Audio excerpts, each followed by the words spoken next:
মুহতারাম হাজিরিন, আমরা আল্লাহ তাআলা শুকরিয়া কৃতজ্ঞতা কেন আদায় করব? মুহতারাম হাজিরিন, যদি আল্লাহ তাআলা শুকরিয়া আদায় করি, কৃতজ্ঞতা আদায় করি, তাহলে আল্লাহ তাআলা ওই নিয়ামতকে বৃদ্ধি করে দেন। আর যদি আমরা নিয়ামত পাই, নিয়ামতের শুকরিয়া আদায় না করি, তাহলে আল্লাহ তাআলা নিয়ামতকে ছিনিয়ে নেন এবং বান্দাকে কঠিন আযাবের মধ্যে গ্রেফতার করেন। কালামুল্লাহ শরীফের মধ্যে আল্লাহ তাআলা ইরশাদ করেন, লা ইন শাকারতুম লা আযীদান্নাকুম ওয়া লা ইন কাফারতুম ইন্না আযাবি লাশাদীদ। বান্দা যদি আমার নিয়ামত পায়, নিয়ামতের শুকরিয়া আদায় করে, তাহলে আমি তার নিয়ামতকে বৃদ্ধি করে দেব। আর যদি নিয়ামত পায়, নিয়ামতের নাশুকরিয়া করে, তাহলে আমি তার থেকে নিয়ামতকে ছিনিয়ে নিব এবং তাকে কঠিন আযাবের মধ্যে গ্রেফতার করব। এই জন্য আমরা যখন যেই কোনো নিয়ামত পাবো না কেন, রব্বে কারিমের শুকরিয়া আদায় করব। আল্লাহ রাসূল সাল্লাল্লাহু আলাইহি সাল্লাম হাদিস শরীফের মধ্যে ইরশাদ করেন, নি'মাতান মাগবুনুন ফীহিমা কাসীরুম মিনান নাস আস-সিহহাতু ওয়াল ফারাগ। দুটি নিয়ামত এমন রয়েছে যে দুটি নিয়ামতের মধ্যে সমস্ত মানুষ লিপ্ত। এক হলো সুস্থতা, আর একটা হলো অবসর সময়। এই জন্য অসুস্থ হওয়ার পূর্বে সুস্থতার নিয়ামতকে আমাদের কদর করতে হবে, যে সুস্থতা কত বড় নিয়ামত। এটা বোঝার জন্য আমরা যদি হাসপাতালে যাই, হাসপাতালে গেলে বিভিন্ন মানুষদেরকে আমরা দেখতে পারি তারা কত রোগে আক্রান্ত, কত প্রকার রোগে আক্রান্ত আছে। তাদের কাছে যদি জিজ্ঞাসা করা হয়, তো ভাই আপনি এই মুহূর্তে কি চান, তো ওই ব্যক্তি উত্তর দিবে, ভাই আমি চাই সর্বপ্রথম আমি চাই সুস্থতা, যে আল্লাহ তাআলা আমাকে সুস্থতা দান করুক। কেননা যে ব্যক্তি অসুস্থ সেই একমাত্র বুঝে যে অসুস্থতা কত বড় যন্ত্রণাদায়ক, কত বড় কষ্টের। এজন্য আল্লাহ সুবহানাহু ওয়া তাআলা আমাদেরকে যে সুস্থ রেখেছেন, আমরা এটা শুকরিয়া আদায় করব, কৃতজ্ঞতা আদায় করব। আর একটা হলো অবসর সময়। সব সময় পাওয়া যায় না, যখন সময় পাওয়া যায় ওই সময়টাকে কাজে লাগানো। যদি আমরা ওই সময়টাকে কাজে লাগাইতে পারি, তাহলে এটা নিয়ামত মনে করতে হবে, ওই সময়টাকে গনিমত মনে করে কাজে লাগাইতে হবে, তাহলে আমরা সফল কাম হইতে পারবো। মুহতারাম হাজিরিন, আল্লাহ সুবহানাহু ওয়া তাআলা আমাদেরকে দুনিয়ার বুকে প্রেরণ করেছেন। এই দুনিয়াতে আমরা আসছি, দুনিয়াতে এখন আমরা আসি। দুনিয়াতে এক সময় আমরা ছিলাম না, ভবিষ্যতে থাকবো না, আর দুনিয়া থাকার জায়গাও না। মুহতারাম হাজিরিন, দুনিয়া আসার সিরিয়াল আছে, যাওয়ার কোনো সিরিয়াল নাই। বাবা বেঁচে আছে, ছেলে ইন্তিকাল করেছে, এরকম অনেক ঘটনা আছে। এই জন্য এই কথা মনে করা যাবে না যে আমি দীর্ঘদিন বাঁচবো। বরং অনেকে মনে করে যে এখন আমল করব না, যখন আমার বয়স হবে, যখন আমি বৃদ্ধ হব, ছেলে সন্তান এক একজনে এক এক কাজে যাবে, এরপরে আমি আমল করব, এরপরে আল্লাহর ইবাদত বেশি বেশি করব। অথচ এই ধারণাটাই ভুল। কেননা কখন কার মৃত্যু চলে আসে এটা বলা যায় না। মালাকুল মউত আজরাইল কার দরবারে কখন চলে আসে এটা বলা যায় না। এই জন্য আমরা যখন সময় পাবো ওই সময়টিকে অবহেলা মনে করব না, গনিমত মনে করব। এই দুনিয়াতে আল্লাহ পাক রব্বুল আলামিন মুমিনদের জন্য বানিয়েছেন জেলখানা। কেমন? হাদিস শরীফের মধ্যে আল্লাহ রাসূল সাল্লাল্লাহু আলাইহি সাল্লাম ইরশাদ করেন, আদ-দুনিয়াউ সিজনুল মুমিন ওয়া জান্নাতুল কাফির। দুনিয়া হলো গিয়া মুমিনদের জন্য জেলখানা, আর কাফেরদের জন্য হলো গিয়া জান্নাত। এর একটি বাস্তব উদাহরণ দেন। দুনিয়ার বুকে যে একজন ব্যক্তি যখন জেলখানায় যায়, সে যত বড় ব্যক্তি হোক না কেন, জেলখানায় সে আরামে থাকতে পারে না, সে পরাধীন থাকে, সে স্বাধীন থাকে না, তাকে অনেক কাজ থেকে বাধা দেওয়া হয়, সে ইচ্ছা মতো কোনো কাজ করতে পারে না। ঠিক তদ্রূপভাবে মুমিন বান্দাকে আল্লাহ তাআলা মুসলমানদেরকে পাঠাইছে এই দুনিয়ায় জেলখানা স্বরূপ। তাদের জন্য তো স্থায়ী ভবন হলো গিয়ে পরকালে তারা সুখ শান্তি করবে, আরাম আয়েশ করবে। এই দুনিয়া তাদের জন্য নয়। এই দুনিয়ায় তাদের বাঁচার জন্য যেটুকু যা লাগে তা নিয়ে তারা থাকবে। আর কাফের বিধর্মী যারা আছে, মুশরিকরা আছে, তাদের তো কি পরকালে তাদের কোনো হিস্সা অংশ নাই। এই জন্য এই দুনিয়ার মধ্যে কাফের মুশরিক যারা আছে তারা আরামায় এসে থাকে। মুহতারাম হাজিরিন, এই দুনিয়াটাকে আল্লাহ তাআলা একটা পরীক্ষার হল বানিয়েছেন। পরীক্ষার হল কিভাবে বানিয়েছেন আমরা একটি উদাহরণ লক্ষ্য করলেই বুঝতে পারি যে একটা ছাত্র যখন পরীক্ষা দেয় তো পরীক্ষার সময় থাকে 3 ঘন্টা। এই 3 ঘন্টা পরীক্ষার মধ্যে ওই ছাত্র যদি পরীক্ষার হলের মধ্যে প্রশ্নের উত্তর ভুল লেখে বা সঠিক লেখে, শিক্ষক তাকে এই কথা বলবে না তুমি কেন প্রশ্নের উত্তর ভুল লিখছো। ঠিক তদ্রূপভাবে আল্লাহ সুবহানাহু ওয়া তাআলা আমাদেরকে এই দুনিয়াতে পাঠাইছেন পরীক্ষা স্বরূপ। আমাদেরকে 60-70 বছর জিন্দেগি দিয়েছেন। এই 60-70 বছর জিন্দেগি আমরা কিভাবে কাটাই, যে আমরা আল্লাহ তাআলার পথে কাটাই নাকি অন্য পথে কাটাই, এটা আল্লাহ তাআলাকে দেখার জন্য ময়দানে হাসরে এরকম অনেক মানুষকে পাওয়া যাবে। মানুষটা বলবে আল্লাহ আমাকে একটা বার সুযোগ দেন, আমি দুনিয়াতে যাব, দুনিয়াতে গিয়ে শুধু আপনার ইবাদত করব, আপনার বন্দেগী করব, আর কোনো কিছুই করব না। কিন্তু আল্লাহ সুবহানাহু ওয়া তাআলা বান্দাকে বলবে ও বান্দা তোমাকে দুনিয়ার বুকে অনেক সময় দিয়েছি, তোমাকে অনেক সুযোগ দিয়েছি, তোমাকে আর কোনো সময় দেওয়া হবে না, তোমাকে আর কোনো সুযোগ দেওয়া হবে না। তখন বান্দা আফসোস করবে হায় আমি এই দুনিয়ার পিছনে ছুটতে যাইয়া আজ আমি আখিরাত থেকে বিমুখ, আমি আখিরাতে কিছু পাইলাম না। তো মুহতারাম হাজিরিন, প্রবাদ বাক্যে আছে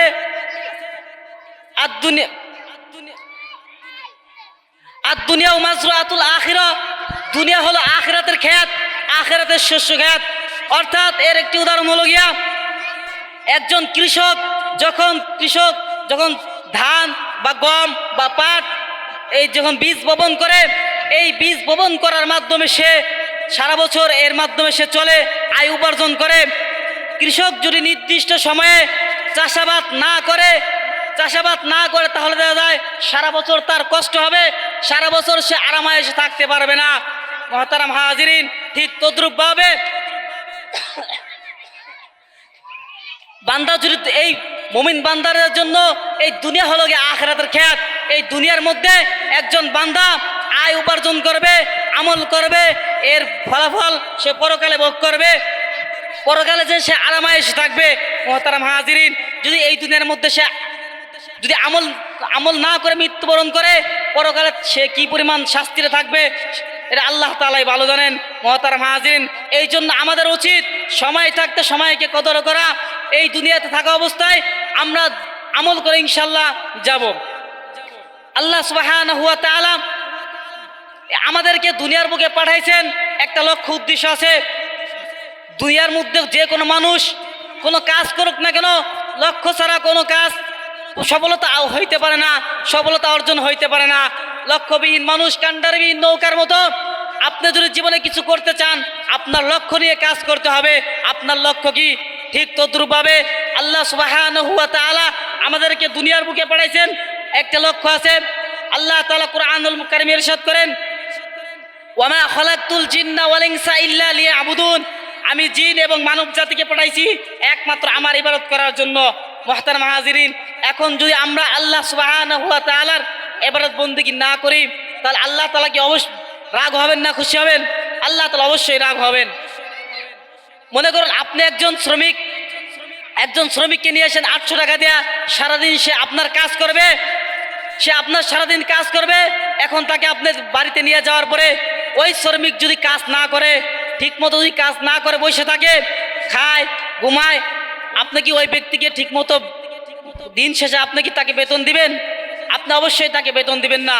ঠিক তদ্রূপভাবে আল্লাহ সুবহানাহু ওয়া তাআলা আমাদেরকে যে পাঠিয়েছেন, আল্লাহ তাআলা আমাদেরকে পাঠাইছেন তার ইবাদত বন্দেগী করার জন্য। এখন যদি আমরা আল্লাহ তাআলার ইবাদত বন্দেগী না করি, আল্লাহ তাআলা আমাদের প্রতি নারাজ হবেন, আল্লাহ তাআলা আমাদের প্রতি নারাজ হবেন। মুহতারাম হাজিরিন, এই জন্য আমরা মুসলমান হয়েছি কিন্তু আমাদের মধ্যে মুসলমানিত্ব নাই।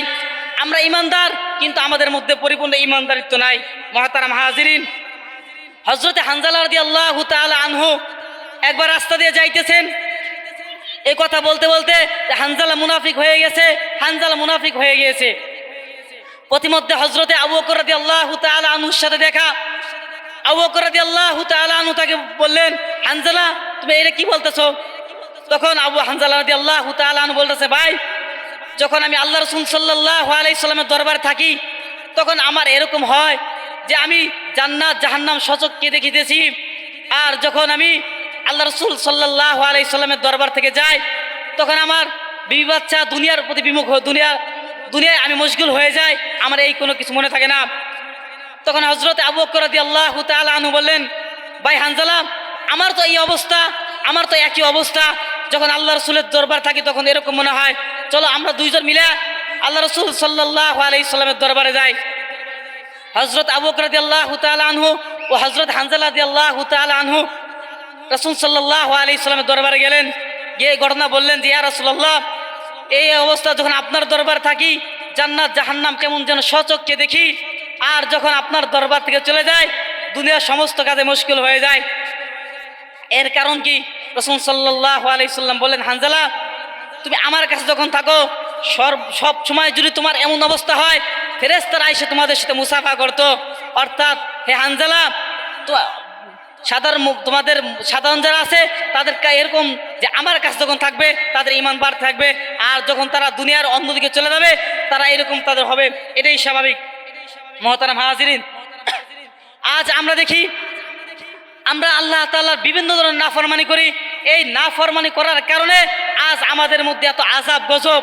মুহতারাম হাজিরিন, এই আযাব গজব থেকে দেখুন, গত শুক্রবার যে ভূমিকম্প হয়েছে, মুহতারাম হাজিরিন, এই ভূমিকম্প মানুষদেরকে এই কথা বলে দেয় যে আল্লাহ তাআলার দিকে আমরা ধাবিত হই, যে আমরা যেন বেশি আল্লাহর নাফরমানি না করি, আমরা যেন আল্লাহ তাআলা যেই পথে সন্তুষ্ট, যেই পথে চললে আল্লাহ তাআলা রাজি খুশি হবেন, আমরা যেন সেই পথে চলি, এই কথা আমাদের শিক্ষা দেয়। মুহতারাম হাজিরিন, ভূমিকম্প আল্লাহ তাআলার একটা গজব জেরে হোক, এ থেকে আমাদের পানা চাইতে হবে, আমাদেরকে আল্লাহ তাআলার কাছে দোয়া করতে হবে যে আল্লাহ তাআলা যেন আমাদেরকে এই সমস্ত বিপদ আপদ বালা মুসিবত থেকে হেফাজত করে।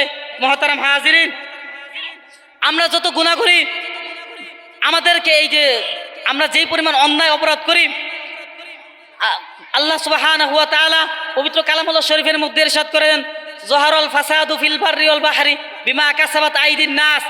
জল ও স্থলে যত বিপদ আসে এইসব মানুষের হাতের কামাই।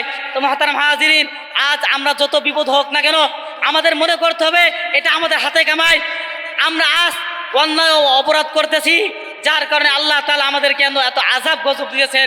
মুহতারাম হাজিরিন, আমাদের উচিত এই যেই পথে চললে আল্লাহ তাআলা রাজি খুশি হবেন সেই পথে আমাদের চলা, যেই কথা বললে, যেই পথে চললে আল্লাহ তাআলা নারাজ হবেন সেই পথে আমাদের না চলা।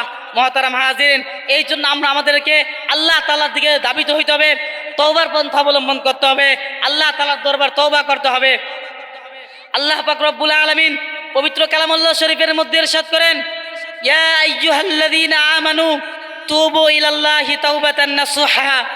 এই ইমানদারগণ, তোমরা খাঁটি তওবা করো। মুহতারাম হাজিরিন, খাঁটি তওবা বলতে কি বোঝানো হয়েছে? উলামায়ে কেরাম বলেন যে তওবা করার জন্য 3টি শর্ত আছে। যদি 3টি শর্ত পাওয়া যায় তাহলে আমার তওবা কবুল হবে, অন্যথায় আমার তওবা কবুল হবে না। 1 নম্বর শর্ত, যে আমি তওবা করেছি, আমি যেই গুনাহ করেছি আমাকে এই গুনাহ থেকে ফিরে আসতে হবে। 2 নম্বর, এই গুনার উপর লজ্জিত হইতে হবে। 3 নম্বর, এই গুনাহ আর ভবিষ্যতে করব না, এরকম দৃঢ় সংকল্প করতে হবে। যদি আমি এই কাজগুলো করতে পারি তাহলে আমার তওবা কবুল হবে, অন্যথায় আমার তওবা কবুল হবে না। আর যদি বান্দার সাথে কোনো সম্পৃক্ত হয়ে থাকে, আমি যদি কোনো বান্দার হক নষ্ট করে থাকি, কোনো বান্দাকে কষ্ট দিয়ে থাকি, মুহতারাম হাজিরিন, এই ক্ষেত্রে ওই বান্দার থেকে আমার ক্ষমা চেয়ে নিতে হবে। কেননা আল্লাহ তাআলা, আল্লাহর যে হক আছে ওই হক আল্লাহ তাআলা মাফ করবেন, কিন্তু বান্দার সম্পৃক্ত যেই সমস্ত হক আছে ওই বান্দার সম্পৃক্ত হক আল্লাহ সুবহানাহু ওয়া তাআলা মাফ করবেন না। এই জন্য কোনো বান্দাকে যদি আমি কষ্ট দিয়ে থাকি, আমি যদি কারো হক মেরে থাকি, ওই বান্দার কাছে তার কাছে ক্ষমা চাইতে হবে, তার কাছে মাফ চাইতে হবে, অন্যথায় আল্লাহ তাআলা মাফ করবে না। হাদিস শরীফে আল্লাহ রাসূল সাল্লাল্লাহু আলাইহি সাল্লাম ইরশাদ করেন, শহীদের সমস্ত গুনাহ মাফ, কিন্তু ঋণের গুনাহ মাফ হবে না। যদি কোনো ব্যক্তি শহীদ হয়, সে যদি কারো কাছ থেকে ঋণ নিয়ে থাকে, এই ঋণের গুনাহ আল্লাহ তাআলা মাফ করবেন না যতক্ষণ পর্যন্ত না ওই বান্দা ওই ব্যক্তিকে মাফ করবেন। কিন্তু এই ঋণের গুনাহ ছাড়া আল্লাহ তাআলা ওই ব্যক্তির সমস্ত গুনাহকে মাফ করে দিবেন। মুহতারাম হাজিরিন, আমাদের কি পরিমাণ তওবা করা উচিত। আল্লাহ রাসূল সাল্লাল্লাহু আলাইহি সাল্লাম যিনাকে সৃষ্টি না করলে কুল কায়নাতের কোনো কিছু সৃষ্টি করতেন না, ওই আল্লাহ রাসূল সাল্লাল্লাহু আলাইহি সাল্লাম হাদিসের মধ্যে ইরশাদ করেন, আন আবি হুরায়রা রাদিয়াল্লাহু তাআলা আনহু قال قال رسول الله صلى الله عليه وسلم والله إني لا أستغفر الله وأتوب إليه في اليوم أكثر من 70 مرة। দেখে হাদিসে বলা হয়েছে রাসূল সাল্লাল্লাহু আলাইহি সাল্লাম দৈনন্দিন 70 বার অধিক তওবা করতেন। অন্য এক হাদিস আছে আল্লাহ রাসূল সাল্লাল্লাহু আলাইহি সাল্লাম 100 বারের অধিক তওবা করতেন।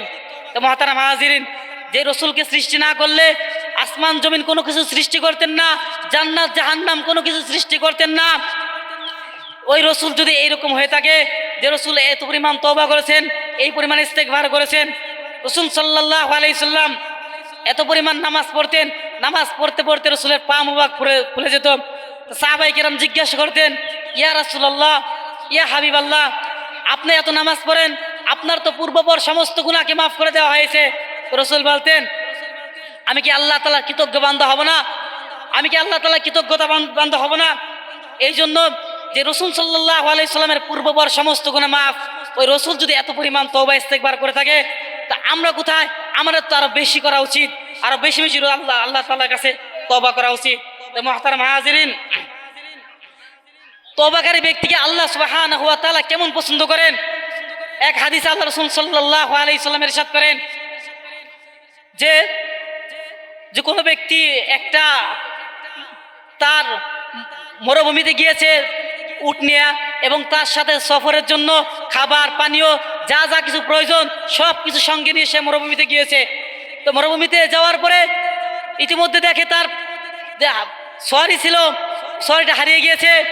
সে এমন যে এক জায়গায় গিয়েছে যেখানে আর কোনো সওয়ারি নাই, সে আসবে যে অন্য কোনো পন্থা পাইতেছে না, সেখানে সে এক বিপদে পড়েছে। সে তার সওয়ারিকে খুঁজে যখন পায় না, সে এক পর্যায়ে নিরাশ হয়ে এক গাছের ছায়ার নিচে বসে ক্লান্ত হয়ে যখন সে চোখ খুলল, তখন তার দেখে তার সামনে ওই বাহনটি দাঁড়িয়ে আছে। তখন সে এই পরিমাণ খুশি হয়, আনন্দে আত্মহারা হয়ে সে বলে থাকে, আল্লাহুম্মা আনা রব্বুকা ওয়া আনতা রব্বি ওয়া আনতা আবদুক, যে আমি তোমার রব, তুমি আমার বান্দা। মুহতারাম হাজিরিন, তো আল্লাহ সুবহানাহু ওয়া তাআলা এর চেয়ে হাজার গুণ বেশি খুশি হয় যখন একজন বান্দা আল্লাহ সুবহানাহু ওয়া তাআলার কাছে তওবা করে। কেন? ইবলিস শয়তান তো যখন মানব সৃষ্টি করেছে, আদম আলাইহিস সালামকে বানাইছে, তখন ধোঁকা দেওয়ার জন্য ইবলিস বলেছিল, হে আল্লাহ, আমি আপনার প্রত্যেকটা বান্দাকে জাহান্নামী বানিয়ে ছাড়বো। আল্লাহ তাআলা তখন কি বলেছিলেন? আল্লাহ বলেছিলেন, ইবলিস, আমার বান্দা যদি একবার আমার কাছে তওবা করে, আমার কাছে মাপ চায়, আমার কাছে ক্ষমা চায়, আমি ওই বান্দাকে মাফ করে দেব। এই জন্য আমাদের উচিত, আমাদের যেই কোনো গুনাহ হোক না কেন, সর্বাবস্থায় আমরা আল্লাহ তাআলার কাছে তওবা করব। কেন? আমরা হলো গিয়ে গুনাহ করতে ভালোবাসি, আর আল্লাহ সুবহানাহু ওয়া তাআলা হলে ক্ষমা করতে ভালোবাসেন। মুহতারাম হাজিরিন, সংক্ষিপ্ত একটা ঘটনা বলেই আজকের বয়ান ইনশাআল্লাহ এখানে সমাপ্ত করব। এক লোক ছিল বনী ইসরায়েলের মধ্যে, ওই লোক 100 ব্যক্তিকে 99 জন লোককে হত্যা করেছে। ওই 99 জন লোককে হত্যা করার পরে তার ভিতরে একটা অনুশোচনা আসলো যে না, আমার 99 জন লোককে হত্যা করেছি, এখন আমার তওবা করা দরকার। সে তওবা করার জন্য এক আলেমের দরবারে গেছে। আলেমকে জিজ্ঞাসা করলো, আমি 99 জন ব্যক্তিকে হত্যা করেছি, আমার কি কোনো তওবার পথ আছে কিনা? তো সেই ব্যক্তি বলল, আলেম বলল, না, তুমি তো 99 জন ব্যক্তিকে হত্যা করেছো, তোমার তওবার কোনো পথ নাই। এই কথা শুনে ওই ব্যক্তি ওই আলেমকে হত্যা করলো, হত্যা করে 100 জনকে পূর্ণ করলো। এই পর্যায়ে তার ভিতরে আবার অনুশোচনা জাগলো যে না, আমার তওবা করা দরকার। এরপর সে আরেকজনের কাছে গেল যে আমার কোনো তওবার কোনো পথ আছে কিনা, যে আমি তো 100 জন লোককে হত্যা করেছি। তখন বলল, তুমি অমুক এলাকায় যাও, ওই এলাকায় গেলে তওবা করতে পারো। তো অমুক এলাকায় সে যাইতেছে তওবা করার জন্য। প্রতিমধ্যে মালাকুল মউত আজরাইল তার জান কবজ করার জন্য এসেছে। তো যখন তার মৃত্যু উপস্থিত, তার 2 ধরনের ফেরেশতা তার কাছে এসেছে, রহমতের ফেরেশতা এসেছে এবং আযাবের ফেরেশতা এসেছে। দুই দলের ফেরেশতা চাইতেছে তার জান কবজ করার জন্য।